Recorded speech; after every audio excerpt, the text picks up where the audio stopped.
ఒకప్పుడు వెన్నెల అనే చిన్న గ్రామం ఉండేది. ఆ గ్రామానికి మధ్యలో పెద్ద వట వృక్షం నిలిచి ఉండేది. ఆ చెట్టు చుట్టూ ఊరి పెద్దలు, పిల్లలు, ప్రతి ఒక్కరూ కలిసే చోటు అది.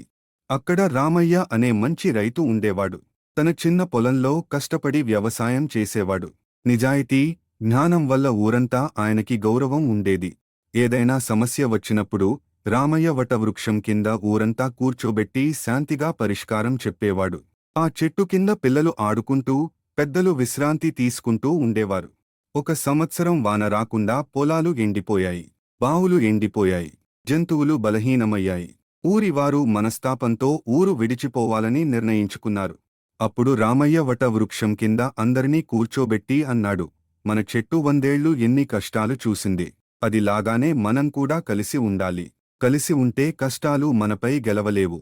రామయ్య మాటలు విన్న ఊరి వారు ఊరు విడిచిపెట్టకుండా పెద్ద బావి త్రవ్వి, కొంతకాలం కలిసే అన్నం పంచుకుని, ప్రతి ఒక్కరూ ఒకరికోసం నిలిచారు. కొన్ని నెలలు గడిచాక ఆకాశం మేఘాలతో నిండి భారీ వర్షం పడింది. బావులు నిండాయి. పొలాలు మళ్లీ పచ్చగా మారాయి. ఊరు మళ్లీ జీవం పొందింది.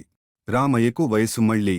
ఆయన చనిపోయినప్పుడు ఊరివారు వటవృక్షం పక్కన ఒక చిన్న మొక్క నాటారు. రామయ్యలా వారి పిల్లలకు కూడా ఐక్యత బోధించారు. ఇప్పటికీ వెన్నెల గ్రామంలో వటవృక్షం నిలిచే ఉంది. ఆ చెట్టు ప్రతి తరం పిల్లలకు ఐక్యత, ప్రేమ, సహాయం అనే విలువలు చెబుతూ ఉంటుంది.